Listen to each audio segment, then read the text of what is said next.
Encouraged by the kindness the Marquis had shown her, the girl approached the women. She teetered towards their table. "What are you selling?" "Look at this poor creature." "Is she selling roses?" "There, these are all ugly ones." "But not as appalling as the rags she has covered herself in. Are you trying your best to be this repulsive?"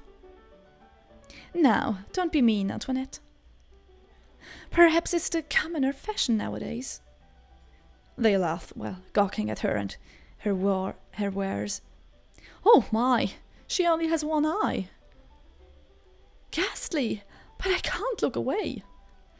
The other lady nodded her head. "Like a sideshow attraction, you mean?" "The freaks at the carnivals." She's darling in her own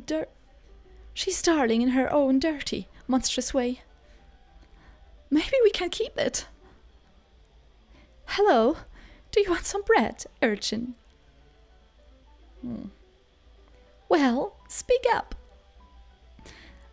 Maybe her tongue is short. Add that to the list of her sterling qualities. Quiet, Antoinette. Come on, don't be shy. "Do you want some food?" "Let us hear you speak." "Yes, madame." "What?" Yes, madame. I would be grateful." One of the ladies clapped in mockery at her reply. "Oh, she talks." The ladies handed her the bread, but it was snatched away just before her fingers grazed it. "Not before you dance for us first." "Oh, make her do a handstand. I've seen one of those street people do that. Quite marvelous." "Now, I'd like to see that. This party is getting quite boring." "Well, come on, ma bête. Dance for your food." The girl looked at the beautiful, cruel faces of the women. That look on them.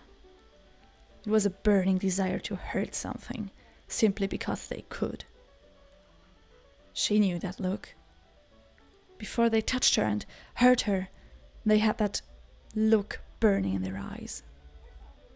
"Oh, look at what you did, Claudette. She's shivering like a leaf. Poor thing." The lady was laughing as she said those words. "I didn't do anything. She should be grateful we're even offering her this much. Besides, these commoners are supposed to be jolly in their misery. Come on, girl, show us your joy." The girl moved away as they laughed. "Mother, please save me. Mother." "Didn't I tell you to leave? Didn't I tell you people are cruel?"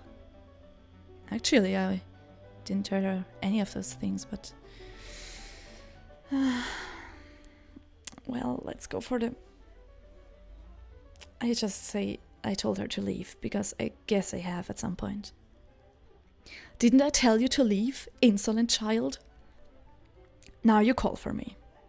Try to deal with this situation yourself. You have put yourself in this position, anyway. I hope you learn your lesson."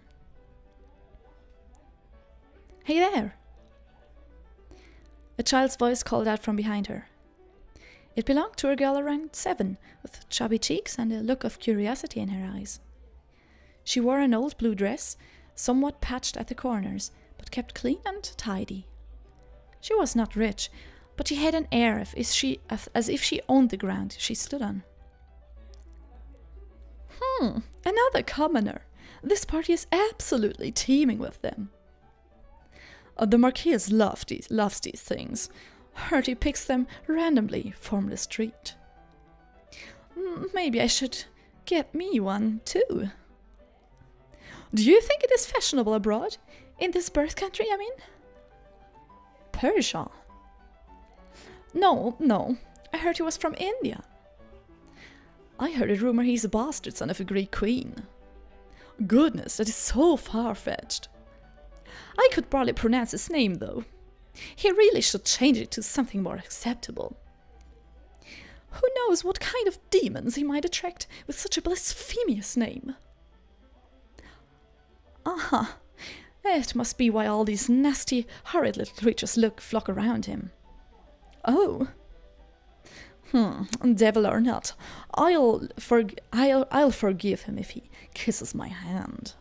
The ladies laughed. Salop, aren't you shameless? Don't lie. We all know why we are here. The ladies gossiped among themselves, openly ignored the girl. The young girl took the sly thing with a shrug. She approached the table and asserted her presence. What you doing?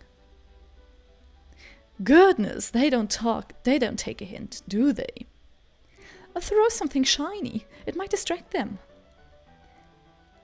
Hey, have you been holding that bread for a long time? Hey, you've been holding that bread for a long time. Aren't you gonna give it to her? She pointed at the shabby rose vendor. Why do you care? Do you want the bread for yourself? I bet she's hungry too. Oh, I know. Maybe you should toss the bread and see if they'll fight for it. The ladies laughed to themselves. The girl stared at them with confusion. Her brows furrowed in a childlike understanding. Next thing everyone knew, she had swiped the bread from the woman's hand. Oh my! How rude! Horrible, filthy girl! Give that back! The girl sniffed a piece of bread and nibbled at the surface. Yummy. It's still warm. She shoved the bread in the urchin's face. The scrumptious scent of bread flooded the rose girl's nose. Lick it. The sugar butter tastes good. No, you devil child, give that back. The urchin licked it. Her tongue was coated in sweetness. She stood there, squeezing the taste in her tongue. The girl grinned at her, and she couldn't help but grin back. Sorry, here you go. It's all yours. Ugh, disgusting. Like we are going to eat anything that has been your filthy mouth. Wow, so, this is yours now? You ladies are so nice. Cheeky little brat, I'll have you thrown out of this party. I'll have you... Ooh, who's that? A young man strode to the commotion. A sweet scent lingered as he passed. The rose girl felt her mouth well up. His presence filled her body, almost as if her hunger was abated. She blushed furiously. What a strange effect he had. So that is Gilliam. Ladies. Oh, Sir Gilliam. I just came to check in on my esteemed guests. Is everything all right? Are you enjoying yourselves? One of the ladies started fanning herself with obvious annoyance. Well, these little beasts have been harassing us. Yes, my lord. We were just minding our own business and then this girl swiped the food off our table. Horrible little nits. The girl stuck out her tongue at them. A lady wiped her eyes in mock tears. See, look at that. It's absolutely monstrous how these children act around adults now. There's no respect, monsieur. I worry for the next generation. Oh, Charlotte, don't cry. Well, my lord, we would all breathe a little easier if those children were sent on their way. Yes, who knows what kind of mischief they might be up to. They might set fire to the tables, you see. Oh? Or steal our jewelry. In fact, I think my pocket watch is missing. Oh, how unfortunate. One of the ladies continued her childish wailing. It is, messire. It's unfortunate how you allow your important guests to be treated this way. Please deal with these vermins. Throw them out now. Oh, my sweet ladies, I am stricken with grief at your misfortunes. Allow me to offer my heartfelt apologies. Unfortunately, this child is my important guest today, and you are, sad to say, partly squatters. Paltry squatters. Excuse me? Madame Charlotte of Montpellier? I don't remember sending you an invite. Same for you, Lady Antoinette of Rennes and Lady Claudette of Lyon. Most people I invited are huge patrons of music. That is why they are here today. They came to listen to Mademoiselle Catherine Louise Perride. She is the 7-year-old piano prodigy who played for the Queen last summer. The man pointed at the girl busy chewing her half of the bread. The Rose girl just stared at the unfolding situation. Well, that's... I'm sure you were aware of that, were you not? No matter. I'm always happy to see you, ladies. It is my pleasure to have you here. But I hope you don't mind giving some of the food away to my townspeople. That is why I keep my gates open. My servers are introduced to serve anyone who passes by, not just my guests.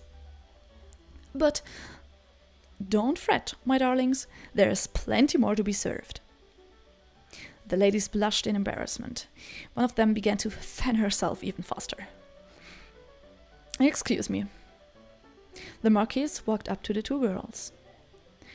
The Rose girl's heart beat so fast it made her head feel light and dizzy. She had never been this close to him. It made her feel a mixture of fear and elation. Lady Catherine, your father has been looking for you. It is almost time for your performance. The girl looked up at the Marquis and did a little curtsy. Oh, I apologize, sir. I didn't mean to cause a clatter. Julian chuckled. I saw the whole thing, ma chérie. You put those ladies in their place. They were being mean to her. Julian narrowed his eyes at the quiet girl. She hid behind her basket of roses. She couldn't look at him directly.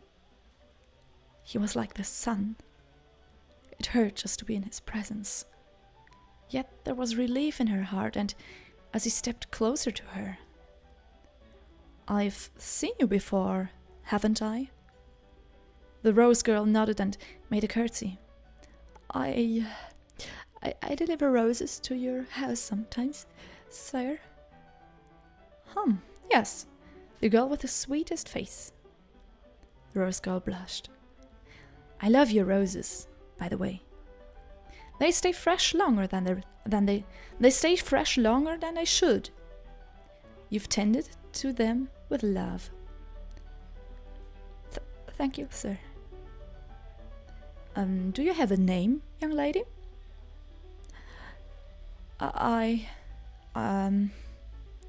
What's the matter? It is all right, young lady. If you would rather... Let's call her Rosa. Rosa. It fits her. I think she forgot her name. Or she lost it. The Marquis nodded wisely. A valid point. Are you all right with that, Rosa? Yes. Come on, Rosa. You'll watch me play, right? Her eyes darted from the girl to the Marquis. Oh, so Jilly doesn't mind. Jilly? He's really nice to me and my family. And he helps people around the town too. He won't throw you out. The Marquis held his hand in the air and as if swearing an oath. I won't. See, come on, you're invited now. You're my special guest. There's plenty of food inside too, Rosa. Please help yourself. Thank you, sire. Rosa's coming! Yay! Now, this is my first public performance, Rosa. And I'm a bit nervous. Catherine scratched her head. What will I do if I make a mistake? Papa will be very upset. The Marquis knelt in front of Catherine and rubbed her shoulders fondly. You won't make a mistake, ma chérie. As long as you put your heart into the keys. Play to touch your audience, and any mistake won't matter. Do you understand? Catherine stared at the Marquis. Not really. The man chuckled. You will, someday. Just play your first song with me in your mind, will you? Something that you think will make me smile. Jalím held Catherine's clear, young eyes in his gaze. He kissed her hand. It was covered with sticky sugar and breadcrumbs. Catherine blushed. It was the first time she looked embarrassed by anything. It would be a pleasure, sir. Catherine trudged up the wooden podium and walked towards the middle of the stage. The crowd's chatter died down. She curtsied in front of her audience, waved to her father, and stole a glance at Jalím. The man gave her a tiny nod. She sat down in front of the piano, admiring the cream and ebony keys underneath her fingers. Her own piano was broken and beaten. Father had sold his horse for it. The A3 key never played, and the strings would creak when it was cold. But it had never failed her. She knew the keys like they were her own fingers. She whispered to the new piano softly, as if coaxing a beautiful, untamed animal. Let's be friends, okay? She saw Rosa at the far end of the podium, watching her diligently. There was a renewed vigor in her blood. She could hear the keys calling out to her. A song that would make him smile. She placed her fingers on the keys. She began to play.